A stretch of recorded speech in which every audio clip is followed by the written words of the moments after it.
तर आज ना सकाळीच विचार केला होता की आपण सकाळचा क्लास झाल्यानंतर एक 11:30-12 नंतर निघायचं आहे, जायचं आहे मुंबईला. तिथे जाऊन प्री-स्कूलसाठी लागणारे जेवढे स्टेशनरी वगैरे आहे ते सगळं घेऊन यायचं आहे. कार्ड पेपर्स वगैरे लागतात, जे काय पण मटेरियल लागतं ना ते सगळे एकाच वेळेला जाऊन घेऊन येऊया. आणि आज नमाला पण सुट्टी होती, म्हटलं त्याचा आपण पुरेपूर फायदा करूया. पण नक्की झालं काय की बाकीचं काम आवरेपर्यंतच आमचा दिवस निघून गेला. आणि मग आता म्हटलं संध्याकाळच्या वेळेला काहीतरी थोडा उपयोग करून घेऊया. यासाठी नमा आणि मी दोघं मिळून निघालेलो आहोत आता बाहेर. तर आम्ही चाललेलो आहोत आता इथे डी मार्टला जाण्याच्या आधी विचार केला की चला स्मार्ट बाजारमध्ये पण जरा बघूया. कारण मला ना आता प्रीस्कूलमध्ये बसण्यासाठी एक चेअर घ्यायचा होता, टेबल्स घ्यायचे होते.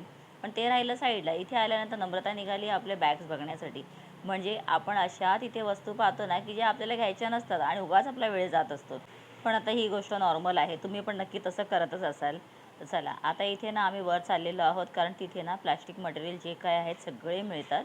तर मस्त मोठा आरसा पाहून मी स्वतःचे 1-2 फोटोज काढले. आणि इथे ना एवढे डेकोरेटिव्ह छान छान असे जार होते, बापरे. चला त्यानंतर मला लागणाऱ्या वस्तूंचं सेक्शन आलं आणि तिथे भरपूर काही मी बघून घेतलं. पण रेट्समध्ये जरा मला असं वाटलं की सगळीकडे थोडं व्हेरिएशन आहे. मुलांसाठी ना एक छान छान असे मी टेबल्स पण पाहिले.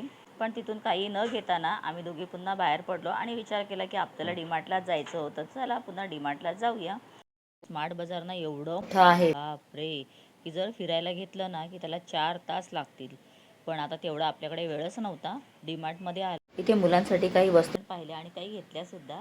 आणि आज ना डीमार्टमध्ये चक्क मी बसून शॉपिंग करत आहे आणि बाकीचे पहा कसे उभे राहून करत आहेत. म्हणजे आज तर खरंच धमालच झाली. सो चला हा मिनी ब्लॉग शेवट करते. भेटते पुन्हा. ब्लॉग आवडला असेल तर एक लाईक करून जा. Bye bye.